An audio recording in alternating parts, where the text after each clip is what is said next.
शुरू करें?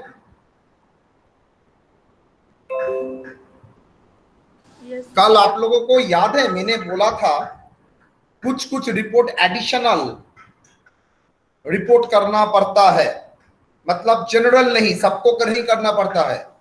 कुछ कुछ कंपनी के लिए कुछ एडिशनल रिपोर्ट कारो 2016 के अनुसार बा 2020 व्हाटएवर में भी रिपोर्ट करना पड़ता है, तो देखना पड़ेगा वो क्या है। वेरी इंपॉर्टेंट, हर बार एक क्वेश्चन रहता है यहां से। As per section 143 of companies act 2013,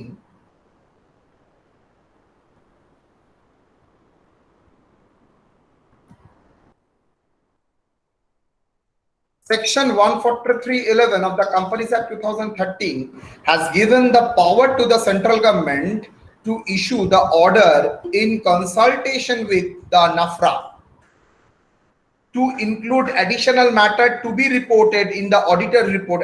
क्या बोला है? That is very important word. To include additional matter, मतलब जैसे general है वैसे तो होगा ही, उसमें कोई प्रॉब्लम नहीं, लेकिन in addition to that additional matter to be reported in the auditor's report. Accordingly, MCA has issued CARO, Companies Auditor Report Order 2016 and 2020, which have applied for a specified class of company. I repeat, specified class of company. इसका मतलब it is an additional matter to be reported and it is not applicable for all. It is applicable for the specified company. सबके लिए CARO applicable नहीं होगा। CARO 2000 applicable to applicability किसके लिए applicable होगा?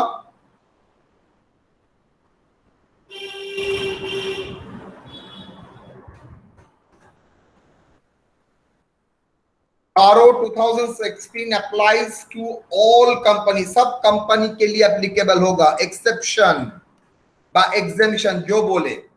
CARO does not apply to the following classes of company, जो company का नाम दिया है वो लोगों के लिए CARO अप्लाई नहीं है। First, banking company, insurance company, company registered under 8 मतलब इलेक्ट्रिसिटी कंपनी, 1% कंपनी, ये सब के लिए CARO एप्लीकेबल होता ही नहीं है। Private company which satisfied all the following condition, क्या?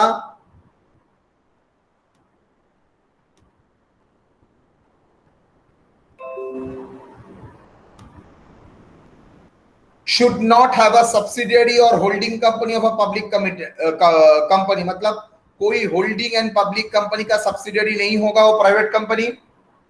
The aggregate paid up capital 1 crore से ज्यादा नहीं है, उससे कम है तो उसका CARO एप्लीकेबल नहीं होगा। टोटल बोरोइंग भी 1 करोड़ से कम है।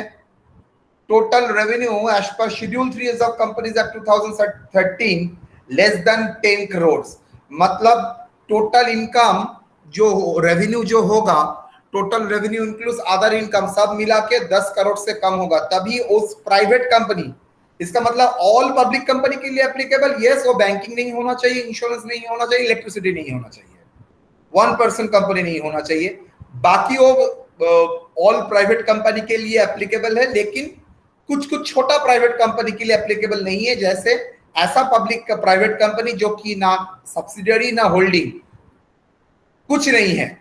दूसरा, total borrowing from any bank और फाइनेंशियल इंस्टीट्यूशन 1 करोड़ से ज्यादा नहीं होगा। टोटल रेवेन्यू इनकम 10 करोड़ से ज्यादा नहीं होगा। इन दैट सिचुएशन वो क्या होगा, वहां पर CARO अप्लाई नहीं होगा। अगर ये कंडीशन वायलेट होता है तो उस कंपनी के ऊपर CARO एप्लीकेबल होगा। देख लीजिए, तो CARO किसके ऊपर? CARO सेंट्रल गवर्नमेंट में नफरा के साथ कंसल्ट करके ये नोटिफाई MCA कैसे कर सका? बिकॉज सेक्शन 143 में 11 में, सेक्शन 143 सबसेक्शन 11 में दैट दिया, उसको लोगों को सेंट्रल गवर्नमेंट को पावर दिया गया है। क्या पावर दिया गया है? दैट इज, आप चाहे तो स्पेशल मैटर रिपोर्टिंग के लिए बोल सकते हैं, ऑडिटर को रिपोर्टिंग करना पड़ेगा, ये सेक्शन 143(11) में सेंट्रल गवर्नमेंट को पावर दिया है और सेंट्रल गवर्नमेंट ने वही पावर इस्तेमाल करके कारो भी एमसीए ने क्या किया, पब्लिश किया, नोटिफाई किया।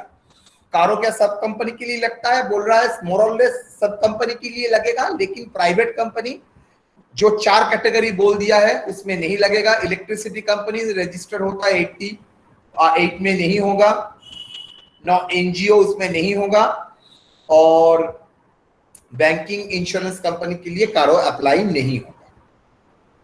चलिए, क्या क्या मैटर रिपोर्ट करना पड़ेगा, matters to be reported.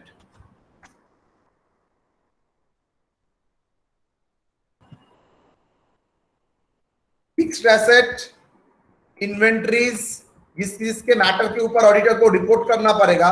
Additional reporting, loans investment guarantee to other company, public deposits, cost accounting records,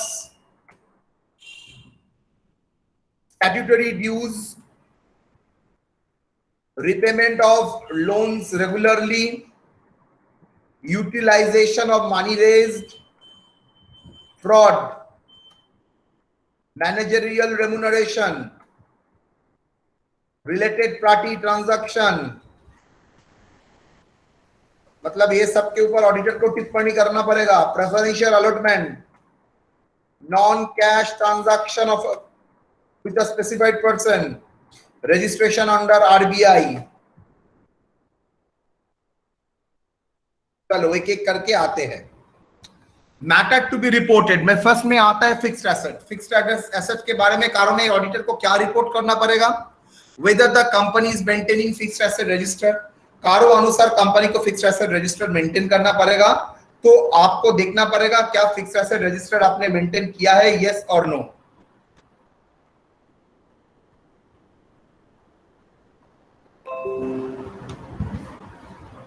Whether this fixed asset have been physically verified at reasonable interval, मतलब जो physical asset आप books of accounts register में मौजूद है, क्या वो physically आपके auditor verify करता है, सॉरी कंपनी क्या इसका वेरिफिकेशन प्रोसीड्योर है, यस और नो। ना फिक्स एसेट खरीद के ही रख दिया, उसका कोई फिजिकल वेरिफिकेशन नहीं होता है। Whether these fixed assets have been physically verified at a reasonable interval, reasonable interval मतलब एक लॉजिकल गैप में क्या किया होगा और नहीं। Whether any material discrepancies मतलब रजिस्टर में जो है और फिजिकली जो है उसमें क्या अंतर है, ये यस और नो। इसका मतलब फिजिकली दिखा रहा है 12 कंप्यूटर लैपटॉप और आपके पास फिजिकली दिखा रहा है 12 लैपटॉप और बुक में बोल रहा है 20 लैपटॉप्स, बाकी 8 कहां है, तो ये मटेरियल डिस्क्रिपेंसीज है।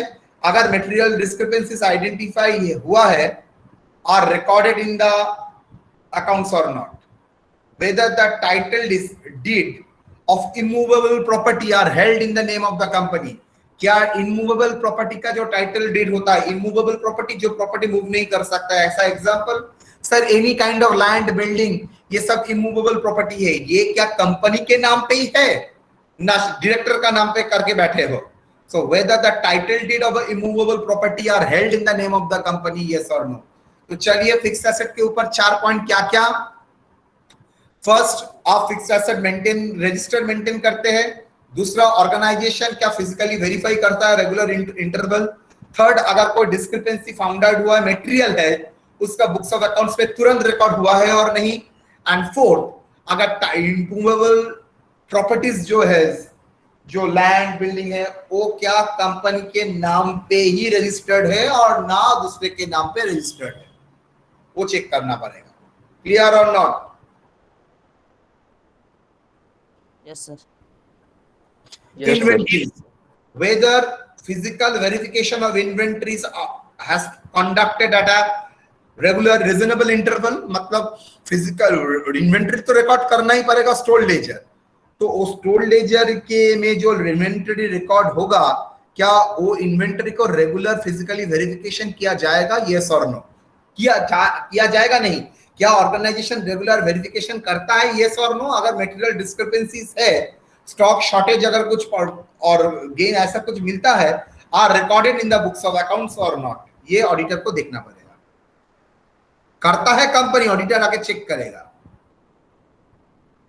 एक पॉइंट इसका मिसिंग है, देखो whether maintain the inventory ledger और नॉट, वो नहीं बोला है। Loan to directors and interest parties of directors, loan to directors and interested parties of director. Director का इंटरेस्टेड पार्टी मतलब डायरेक्टर का रिलेटिव, डायरेक्टर का पार्टनर, डायरेक्टर का एम्प्लॉई। तो ये तीन डायरेक्टर का इंटरेस्टेड पार्टीज हो गया। तो लोन अगर डायरेक्टर को देते हो, डायरेक्टर को ना देके उसका इंटरेस्टेड पार्टी को देते हो, तो क्या प्रोविजन है? Whether the company has granted any loans with or without security to the director or any party to whom director is interested, to director or interest parties of director, whether the terms and condition, मैंने कल भी सिखाया था what is the loan terms and condition of the loan, whether the terms and condition of such loan are against the interest of the company, मतलब बिना security में loan दिया है, इंटरेस्ट रेट बहुत कम है, where the repayment of principal and interest are regularly, interest and principal क्या regularly repayment होता है।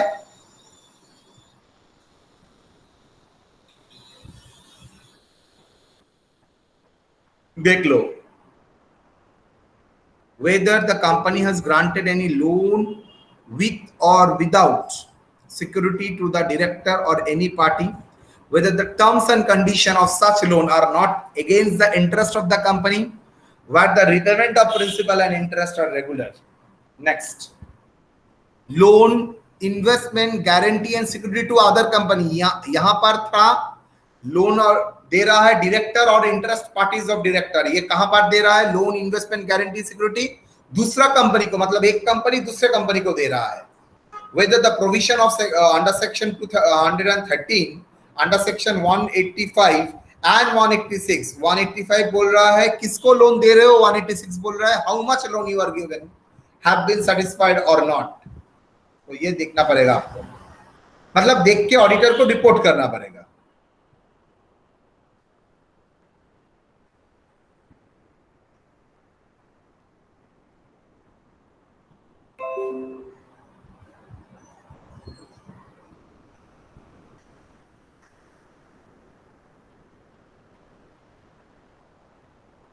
Is it visible? Yes, sir. Yes, sir. Next, public deposits. Whether the company has accepted deposit following complying the directives, मतलब direction issued by the Reserve Bank of India and provision for companies act 2013। देखो company public deposit ले सकता है, इसमें कोई हर्ज नहीं है, लेकिन उसके लिए जो डायरेक्शन दिया गया है आरबीआई से कंपनीज एक्ट में, वो फॉलो किया है और नॉट, वो देखना पड़ेगा, तभी कंपनी पब्लिक से डिपॉजिट ले सकता है।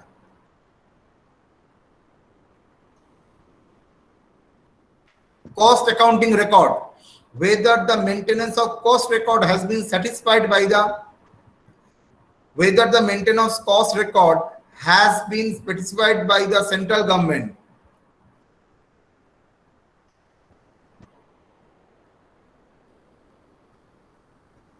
whether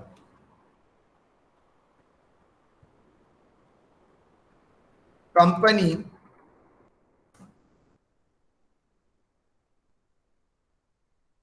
maintain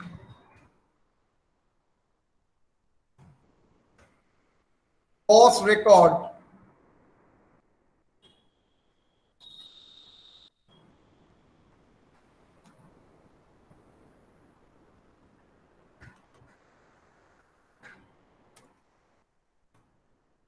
whether the company maintain cost record as specified by the central government under section 148 subsection 1। 148 subsection 1 आप लोगों का सिलेबस में है, जो सेंट्रल गवर्नमेंट ने आपको बोला है to maintenance of cost record, तो आप फॉलो किए हैं और नहीं।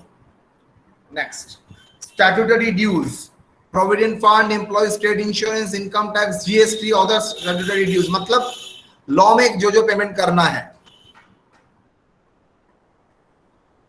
Whether the company is regular in depositing statutory dues to the appropriate authority, क्या कंपनी डिफॉल्ट नहीं करता है तो स्टैट्यूटरी ड्यूज पेमेंट करने के लिए जो टाइम में जो पेमेंट करना था पेमेंट करता है नहीं।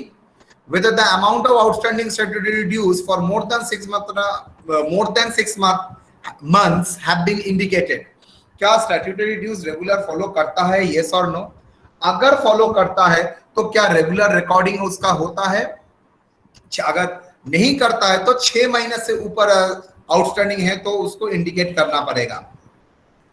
Repayment of loan regularly, whether the company has defaulted any, यहां पर आप बोल रहे हैं कंपनी लोन लिया है तो कंपनी क्या रेगुलरली लोन रिपे करता है ना डिफॉल्ट करता है? For borrowings from a financial institution, bank, government और ड्यूज टू डिवेंचर होल्डर, ये सब जगह से जैसे कंपनी पैसा उठाता है लोन में तो वो क्या रेगुलर पेमेंट करता है ना डिफॉल्ट करता है? Utilization of money raised, very important है. जिस पर्पस के लिए आपने मनी उठाया है उसी पर्पस में उसका इस्तेमाल हुआ है और नहीं. Fraud, whether any fraud by the company or any fraud of the company, whether any fraud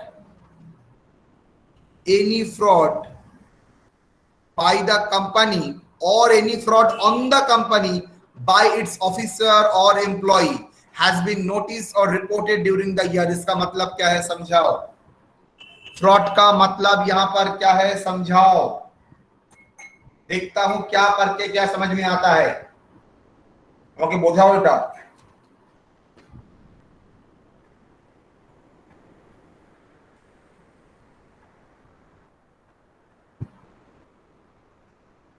sir intentionally अगर कंपनी कुछ मिस स्टेटमेंट किया है सर, वो हमको चेक करना पड़ेगा, ऑडिटर को चेक करना होगा सर. फिर से पढ़ो.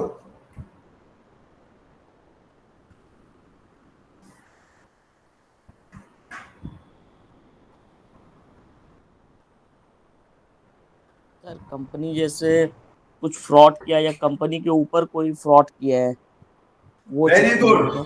कंपनी खुद फ्रॉड किया है और कंपनी के साथ कोई फ्रॉड किया है, वो अगर एम्प्लॉय हो, डायरेक्टर हो, बस का मिलीभगत क्रिया हो तो उसको इंडिकेट करना पड़ेगा. तो देखो कंपनीज एक्ट में भी फ्रॉड के ऊपर रिपोर्टिंग करने के लिए बोला गया है 143 में. कारों में भी फ्रॉड के लिए बोला गया है. तो ऑलवेज जब स्टूडेंट फ्रॉड का आंसर लिखेगा, responsibility of auditor relating to fraud, obviously companies act का प्रोविजन मेंशन करना, कारों का प्रोविजन मेंशन करना, तभी लिखा पोख्ता होगा. ठीक है? Yes sir.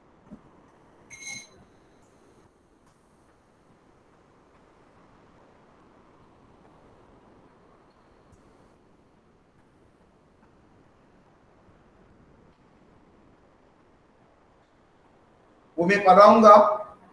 Managerial remuneration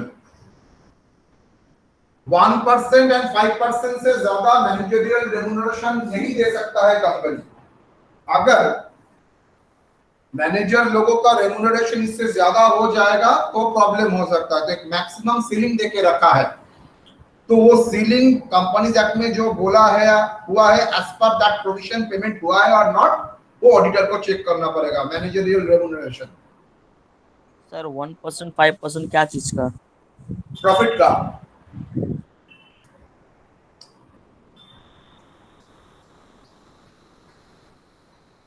related party transaction, whether all transaction with the related parties are satisfied with the provision of the Companies Act 2013.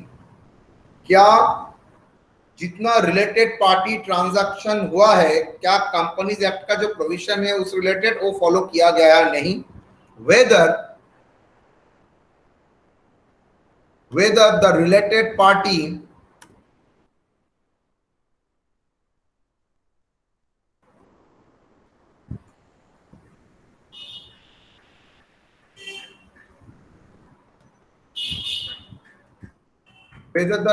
party transaction have been disclosed in the financial statement as required by the applicable accounting standard. Accounting standard में बोला है कैसे reporting, कैसे related party transaction, related party मतलब related company, उसका holding company, subsidiary company, associate company, direct से transaction, soul selling agent से transaction, ये जो सब ट्रांजैक्शन हुआ है उसका कैसे डिस्क्लोजर होगा, सेपरेटली आपको डिस्क्लोज करना पड़ेगा, ये आपको देखना पड़ेगा। सो आपने क्या ये प्रोविजन फॉलो किया है और नॉट, वो देखना, और ये ऑडिटर रिपोर्ट करेगा।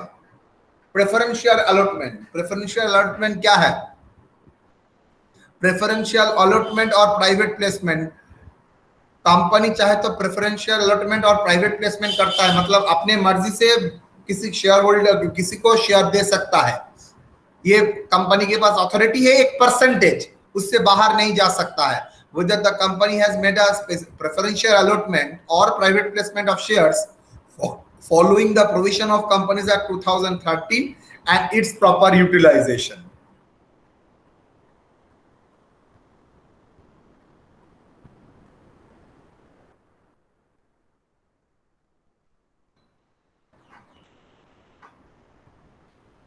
Non-cash transaction with specified person, where the company is enter into non-cash transaction with director or person connected with him following the provision of 2013 have been satisfied.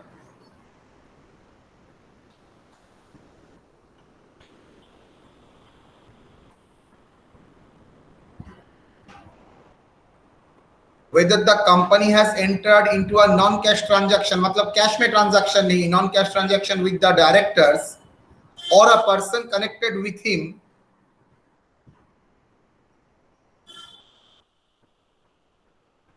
following the provision of Companies Act 2013, मतलब 2013 में जैसे बोला गया है वैसे follow किया है और नॉट। रजिस्टर्ड अंडर आरबीआई, अगर कंपनी कोई बैंकिंग का काम करता है, लेंडिंग करता है, तो वो देखना पड़ेगा क्या आरबीआई से रजिस्टर्ड है और नहीं।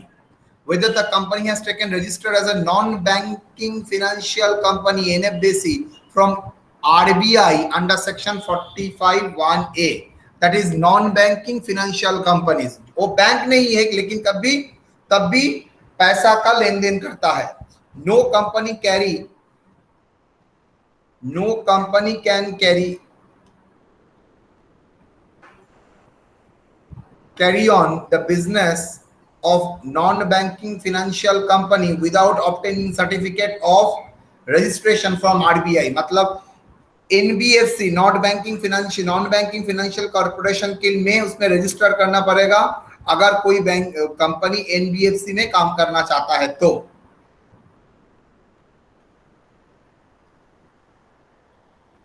Reason for to be stated, reason to be stated for unfavorable or qualified answer, where the answer of the any of the question is unfavorable or qualified, मतलब ऑडिटर संतुष्ट नहीं है, उसमें मन में डाउट है, क्लियर नहीं हुआ, और if the auditor is unable to comment, अगर वो कमेंट नहीं कर सकता है ऑन द फॉलोइंग मैटर, आप उसको करने के लिए मौका नहीं दिया, shall state with the reason in the audit report, auditor को क्या करना पड़ेगा, उसको रिपोर्ट में लिखना पड़ेगा। अगर अब स्पेसिफिक क्वेरी में उसका कोई स्पेशल क्वेश्चन रेज किया है, उसका आंसर उसका अगर सेटिस्फाई नहीं लगता है तो वो मैटर को रेज करेगा, लिखेगा। क्लियर और नॉट?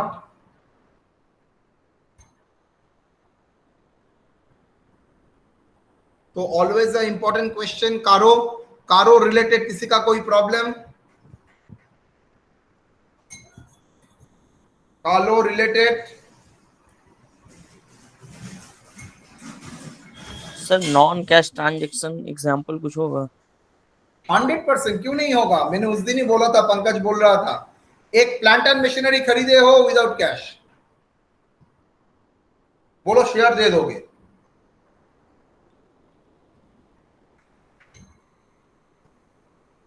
और वो भी किससे? डायरेक्टर और डायरेक्टर के रिलेटेड पर्सन से।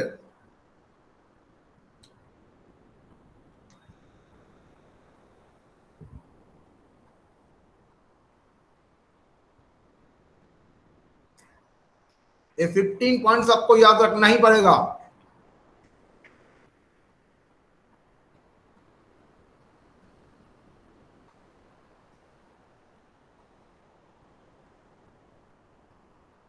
एनी डाउट यहां तक?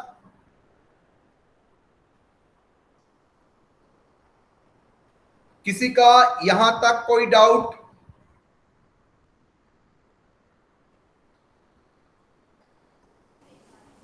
No sir.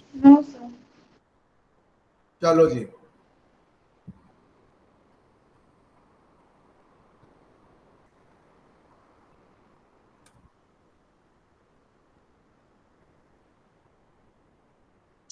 सर हाँ बोलो। स्टैट्यूटरी ड्यूज क्या है? एम्प्लॉय का प्रोविडेंट फंड से कंपनी पैसा काट के उसको जमा देना चाहिए था, उसने नहीं दिया। एम्प्लॉय का स्टेट इंश्योरेंस से पैसा काट के उसको इंश्योरेंस कंपनी में जमा देना था, नहीं दिया। जीएसटी काट के जमा देना था, नहीं दिया। टीडीएस करके जमा देना था एम्प्लॉय का सैलरी से, नहीं दिया। All are statutory dues.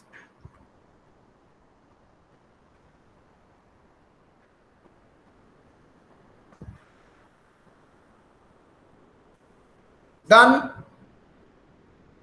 Yes sir. तो ये रिपोर्ट का मैटर खत्म होता है।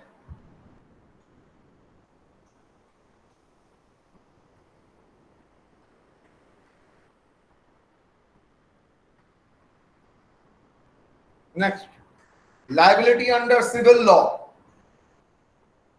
अब जो हम लोग बात करेंगे, ऑडिटर का पावर देखा, ड्यूटीज देखा, रेम्युनरेशन देखा, अपॉइंटमेंट देखा, रिमूवल देखा, रोटेशन देखा। अब हम लोग जाएंगे क्वालिफिकेशन देखा।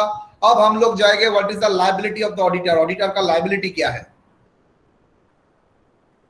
Liability under civil law, liability for negligence. Negligence मतलब काम में फाकी। Negligence means breach of duty. An auditor has to perform his professional duty with a reasonable care and skill। ये एकदम कॉमन अप्रोच है, वही हम एक्सपेक्ट करते हैं। An auditor will be held liable if the client has suffered a loss due to his negligence। अगर auditor के कारण के लिए, अगर ऑडिटर के कारण के लिए, उसका नेग्लिजेंस के लिए अगर क्लाइंट मतलब कंपनी सफर करता है, उसका जो भी ऑडिटर के ऊपर बिलीव करके काम कराया है, तो सफर्ड ए लॉस, तो ऑडिटर को उसका भुगतान देना पड़ेगा। लायबिलिटी अंडर सिविल लॉ मतलब अगर ये नॉर्मल नेग्लिजेंस एंड ट्रस्ट आप अगर तोड़ते हैं, तो आपको क्या करना पड़ेगा? उससे अगर क्लाइंट का कोई नुकसान होता है, तो आपको ये लॉस जो आपने सफर किया है वो कवर अप करना पड़ेगा। Next, liability for misfeasance। Liability of misfeasance. Misfeasance मतलब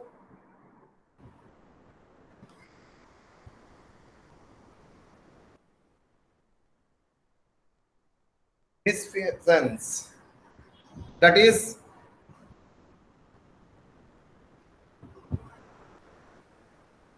a breach of trust। The auditor is guilty of misfeasance for doing his work wrongly and company has suffered a financial loss। Company ने क्या किया है? Auditor को certificate के ऊपर कोई काम किया है एंड उसके ऊपर कंपनी ने काम की, उसका रिपोर्ट के ऊपर भरोसा करके दूसरा कंपनी ने क्या किया है? कोई काम किया है, तो ये क्या हुआ? That is breach of trust. ये तो रॉन्ग हो गया रिपोर्ट। इससे भी अगर कंपनी को सफर करना पड़ा, तो ऑडिटर को पेमेंट करना ही पड़ेगा। That is the liability of civil law. Dangerous. Liability under companies act, ये तो सिविल लॉ में था। Sir liability for misstatement is in the prospectus। Auditor is liable for any untrue statement made by him। Auditor क्या है? Liable है for any untrue statement made by him as an expert in the prospectus. तो auditor को भी इसका expert होना पड़ता है। जब साइन करेगा और प्रोस्पेक्टस में, तभी प्रोस्पेक्टस बाहर जाएगा। तो ऐसा कोई मैटर अगर अनट्रू बोल रहा है, कंपनी का ग्रोथ परसेंटेज 48%, ऑडिटर साइन करने से पहले देखेगा एट ऑल 48% है ना, और उसको धोखा दे रहा है, तो auditor is liable for untrue statement made by him as an expert. Because तब तो ऑडिटर का अकाउंट नहीं होता है, लेकिन वो प्रोस्पेक्टस में साइन करता है बतौर expert. He shall be held liable for the liable to compensate the loss to every person who subscribe to the shares and debenture based on this prospectus. मतलब अगर आपने सर्टिफाई करते हैं प्रोस्पेक्टस में ऐसा कोई दावा जो आप सर्टिफाई करते हैं एज एन एक्सपर्ट, देन ये दावा अगर गलत निकला, फ्रॉडजरी निकला, तो जो लोग आपका उस दावे के ऊपर, बिकॉज दावे तो बहुत कुछ कर सकता है, लेकिन जैसे ही ऑडिटर का सिग्नेचर रहेगा, ऑडिटर का ओपिनियन रहेगा, तो ऑलवेज लोग समझेंगे ना भाई एक प्रोफेशनल लोग काम किया है तो निश्चिंत रहिए। उसके बाद अगर शेयर और डिवेंचर में धोखा उसको लगा तो ऑडिटर अपना जिम्मेदारी से भाग नहीं सकता। Authorization of untrue statement in the prospectus. Auditor is liable when he authorizes a false or untrue statement in the prospectus. अगर प्रोस्पेक्टस में जानबूझ के झूठ कोई स्टेटमेंट देते हो और ऑडिटर उसमें भी शामिल है, तो ऑडिटर क्या होगा, इस झूठ स्टेटमेंट के लिए वो लायबल हो जाएगा। Non compliance bye auditor.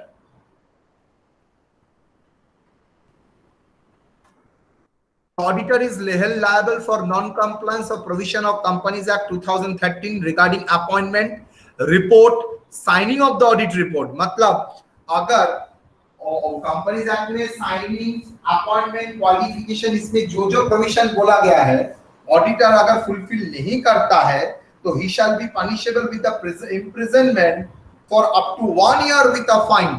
मतलब जैसे कंपनीज एक्ट में बोला गया था, वो अगर कंप्लाई नहीं करता है उसको इंग्लिश टर्म में बोलते हैं नॉन कंप्लायंस। अगर नॉन कंप्लायंस होता है तो ऑडिटर जिम्मेदार ठहराएगा।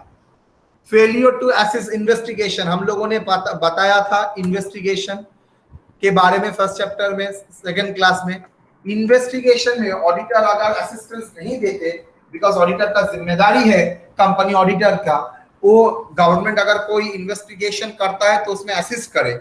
अगर वो नहीं करता है सेंट्रल गवर्नमेंट का कोई इन्वेस्टिगेशन में, तो ही shall punishable with the imprisonment up to 1 year with a fine 1 lakh।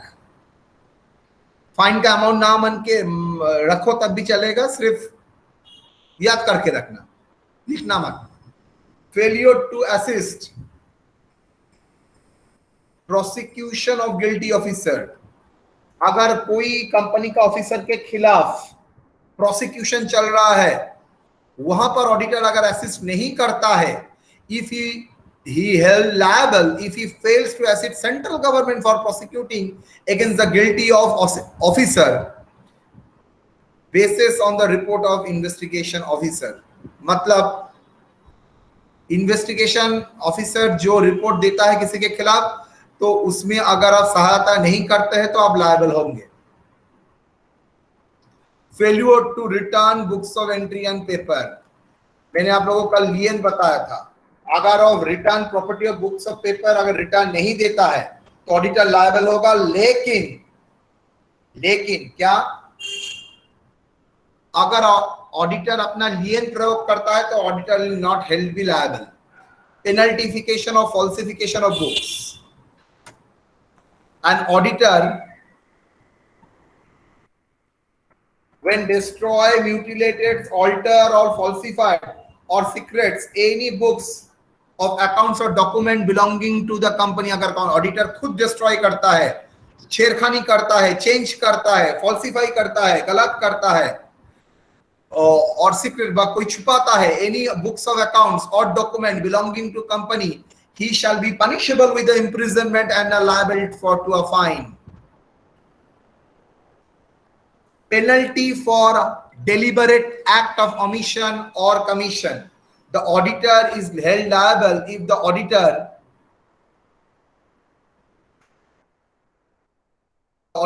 is held liable if an auditor deliberately make a false report, false certificate, balance sheet, prospectus, etc. he shall be punishable with the imprisonment। वो क्या करेगा, punishable of the imprisonment for a period of 6 months to the 10 years। मतलब fault जानबूझ के कोई omission और wrong statement करता है तो ऑडिटर फंस जाएगा। Criminal liability under Indian penal code, According to section 197 of Indian Penal Code, the auditor is held liable for the falsification of books, material, papers that belongs to the company. मतलब company का कोई paper में auditor अगर छेड़खानी किया तो penal code अनुसार वो फंस सकता है. Liability under Income Tax Act, the auditor who induce other person to make or delivered to the income tax authority the false account statement on declaration. अगर कोई बंदे को ऑडिटर इंड्यूस करता है, that is wrong information of income tax department को दो, तो auditor फंस सकता है, वो लायबल हो जाएगा. Auditor can be held liable for furnishing false information. Income tax में अगर वो फॉल्स इंफॉर्मेशन देता है तो वो फंस सकता है. Liability for professional misconduct. Auditor को सीए का एक्ट में कुछ एरिया में मिसकॉन्डक्ट बोल के रखा है. वो मिसकॉन्डक्ट अगर होता है तो वहां पर भी ऑडिटर का लायबिलिटी हो सकता है. द काउंसिल मतलब court of the ICI may remove मतलब कर सकता है auditor names for the 5 years और more if he find guilty for professional misconduct. तो प्रोफेशनल मिसकॉन्डक्ट के लिए वो अगर गिल्टी है तो 5 साल तक वो फंस सकता है. Liability towards third party. The person who rely upon the financial statement audited by the auditor and enter into the transaction with the company without further inquiry. मतलब जो लोग ऑडिटर का फाइनेंशियल स्टेटमेंट देख के ट्रांजैक्शन किया है, वो चाहे क्रेडिटर्स हो, बैंकर हो, टैक्स अथॉरिटीज हो, प्रोस्पेक्टिव शेयर होल्डर हो, लेकिन वो अगर फंस गया तो आपको थर्ड पार्टी आपके ऊपर क्लेम करेगा. Liability for negligence and liability for fraud. It has been held in the court that the auditor is not liable to the third party as there is a no contract between the auditor and the third party for negligence. He has no duty towards them. Dusra, the third party can hold the auditor liable if there is a fraud on the part of the auditor, even there is no contractual relationship between the auditor and the third party. बोल रहा है third party के साथ अगर transaction है तो auditor जिम्मेदार नहीं है, लेकिन अगर फ्रॉड में इन्वॉल्व है तो ऑडिटर जिम्मेदार हो सकता है. देख लो.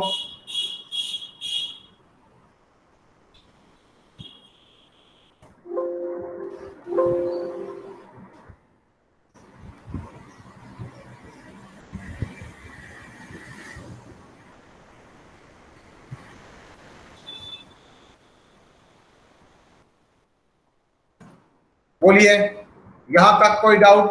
तो हम लोगों ने लायबिलिटी ऑडिटर का पढ़ा है, कारो एप्लीकेबिलिटी पर पढ़ा है और कारो फुल पढ़ा है. यहां तक कोई डाउट तो बोलिए.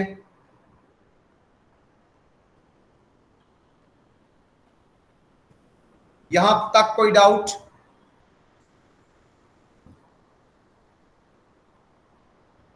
Hello, Yes, sir. कोई डाउट यहां तक? No sir. हाँ बोलो. सर ऑडिटर ने सर टेस्ट चेकिंग किया सर, बोलो. जो उसने सैंपल लिया था सर उसमें कुछ मिला नहीं, ना. लेकिन बाद में 6 month डाउन द रोड पता चला कि कुछ मिस्टेक था. तो ऑडिटर लायबल होगा? उसको प्रूफ करना पड़ेगा. उसने रिस्क असेसमेंट किया था, इंटरनल कंट्रोल को इवैल्यूएशन किया था, उसके असेसमेंट के बेसिस में उसने सैंपलिंग किया है और सैंपलिंग के बेसिस में उसने ट्रांजैक्शन सिलेक्ट किया है. इतना सब अगर प्रूफ कर सकते हो तो है नॉट हेल्ड लायबल नेग्लिजेंस के लिए. पूछेगा आपने तो रिस्क असेसमेंट किया है, क्या रिस्क आपको मिला है बिजनेस में? अगर रिस्क असेसमेंट वो जानता ही नहीं है तो नहीं करेगा तो वो फंस जाएगा.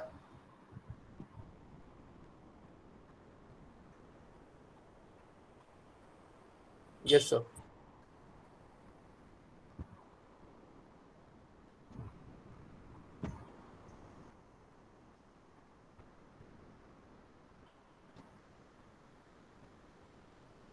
ओके. कल हम लोगों ने आप लोगों को ये बताया था ऑडिटर को ब्रांच इंफॉर्मेशन भी उसको रिकॉग्नाइज करना पड़ेगा, मतलब उसको रिपोर्ट में उसको मेंशन करना पड़ेगा. तो what is branch audit? Eligibility of branch auditor. The accounts of branch situated in India shall be audited bye the company auditor. तो कर ही सकता है, प्लस अदर एलिजिबल पर्सन जो कि क्वालिफाइड हो सकता है कंपनी का ऑडिटर के लिए. तो ये दोनों ही क्या कर सकता है? ब्रांच ऑडिट कर सकता है. दूसरा, the company of a branch situated outside India shall be audited by company auditor. तो कर ही सकता है, or any other eligible person in that country, जो eligible person उस that country में eligible है, तो वो क्या कर सकता है, इस कंपनी का ऑडिट कर सकता है. The duties, right and duties of branch auditor. The duties and right of the branch auditor are same as the auditor of the company under section 153. क्या बोल रहा है? ड्यूटीज एंड राइट्स, जैसे companies act 2013 में duties and right के बारे में बोला है, same as applicable for branch audit. The duty of report and fraud as identified during the branch audit is similar to the company auditor. जैसे company auditor का fraud देखने से उसका रिपोर्टिंग 1 करोड़ से ऊपर हो जाएगा, सेंट्रल गवर्नमेंट से बिलो है तो सेंट्रल मैनेजमेंट को इन्फॉर्म करना, ये सब उसके ऊपर भी लागू होता है. The branch auditor shall prepare a branch audit report and send to the company auditor. The branch auditor shall prepare a branch audit report and send it to the company's auditor. Company's auditor को send करेगा branch auditor उसका report. Responsibility of the company auditor. Company auditor का क्या sir responsibility है?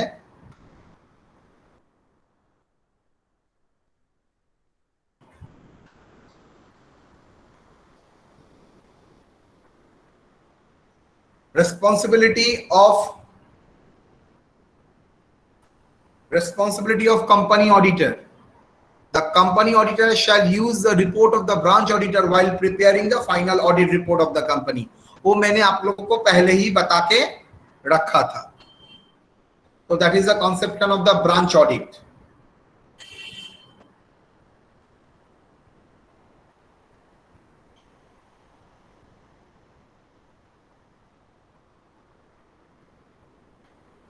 Done. Now responsibility of the joint auditor. मैंने इसका चर्चा भी आप लोगों को किया था, जब एक ऑडिट एक से ज्यादा लोग करते हैं. As per SA 299, the responsibility of joint auditor is as follows. देखिए joint auditor का जो responsibility है वो SA 229 में stated है. तो क्या responsibility है? Individual level responsibility of joint auditors. Joint auditor individual level में क्या responsibility है? जो वर्क उसको allocate किया गया है उसके ऊपर उसका responsibility है. उसका responsibility है nature, timing, extent. अच्छा by the way, ये responsibility of joint auditor 2 तरीके से हो सकता है, याद रखना. पूरा ऑडिट को पीरियड वाइज डिवाइड कर सकते हैं. 6 महीना पहला तुम करोगे, 6 महीना बाद वाला मैं करूंगा. दूसरा लोकेशन वाइज हो सकता है, बोलेंगे central India and north eastern India मैं करूंगा, western India and southern India तुम करना. मतलब ये टाइम वाइज एलोकेशन है. और एक क्या है, that is geographical location wise, business wise आपका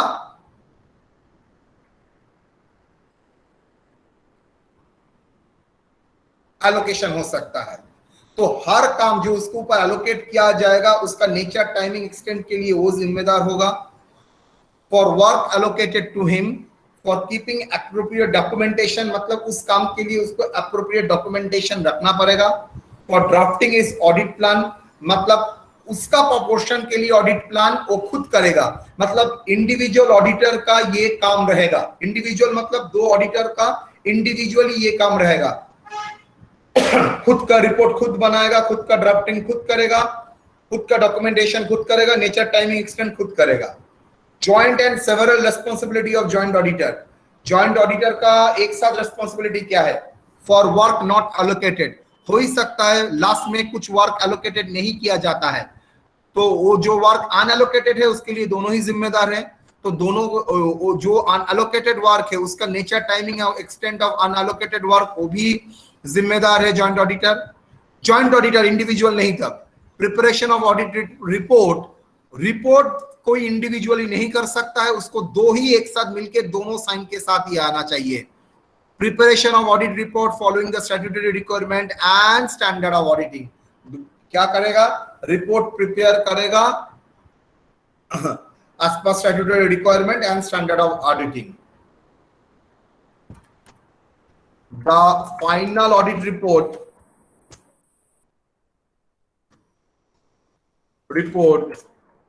is to be signed by the both auditor.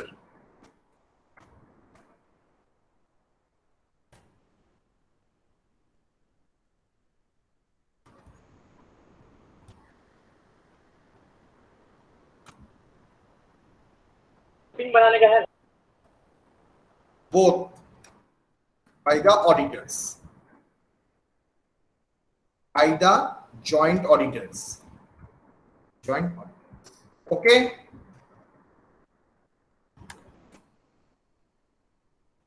तो यहां तक हम लोगों ने पढ़ा है ब्रांच ऑडिट और responsibility of joint audit.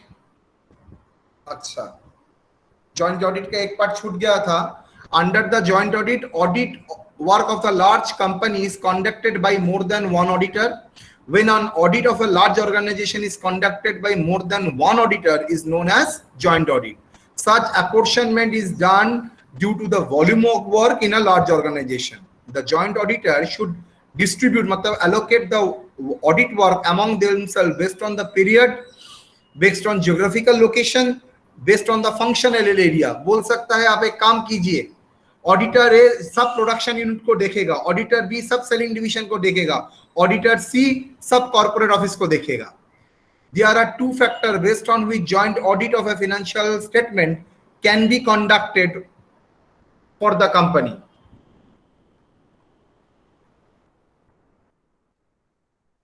First, each auditor should rely on the work done by other auditor. कुछ के बेसिस में ही तो जॉइंट ऑडिट पॉसिबल हो सकता है। एक ऑडिटर दूसरे ऑडिटर को ऊपर रिलाई करेगा। Each auditor should communicate with the relevant matters relating to the audit to another auditor if he identifies during his audit. मतलब ऑडिटर ए काम करते करते ऐसा कुछ मैटर आइडेंटिफाई किए जो ऑडिटर बी के रिलेटेड था, तो ये नहीं बोलेगा चल वो तो मेरा नहीं है, वो हारने जाए। नो, ऑडिटर ए को क्या करना पड़ेगा, वो मैटर अगर उसके सामने आता है तो वो ऑडिटर बी को इन्फॉर्म करेगा, इवन उसका रिलेटेड नहीं है। बी को इन्फॉर्म करेगा, देखो तुम्हारे एरिया में मैं देख रहा हूं एक फ्रॉड जो मैं यहां से आइडेंटिफाई कर रहा हूं, तो ये भी आपको इंफॉर्मेशन देना पड़ेगा। अगर आप नहीं करते हैं तो आप हेल्ड लायबल हो जाएंगे। ठीक है, बोलिए यहां तक कोई डाउट?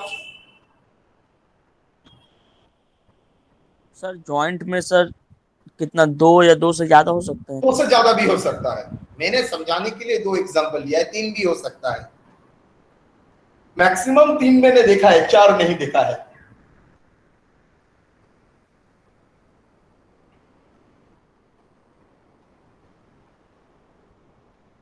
ठीक है बेटा, तो हम लोगों ने ब्रांच ऑडिट किया, हम लोगों ने जॉइंट ऑडिट किया,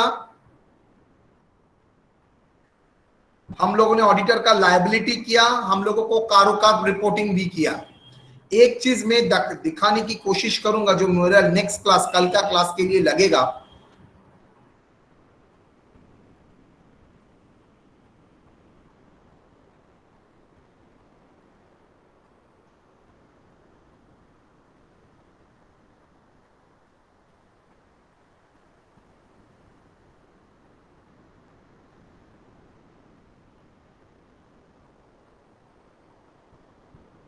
चलो ना, ये नहीं दिखाऊंगा, ये जानने के लिए थोड़ा भारी हो जाएगा, ये मैं कल कराऊंगा। कल मैं आप लोगों को ऑडिटर का रिपोर्टिंग का पार्ट दिखाऊंगा। उससे पहले ट्रू एंड फेयर व्यू और मेटेरियलिटी, ये दोनों का कॉन्सेप्शन हम लोग क्लियर करेंगे। उसके बाद हम लोग ऑडिटर का सर्टिफिकेट के ऊपर काम करेंगे। ठीक है, कल का क्लास कोई मिस मत करना, भारी क्लास रहेगा। Okay sir. ओके, चलो जी। Yes sir. अच्छा, कल सुबह मेरा क्लास होगा। क्या बोला? सुबह पहला क्लास मेरा होगा, एकदम 8 बजे क्लास होगा। Yes sir. चलिए यस सर। चलिए।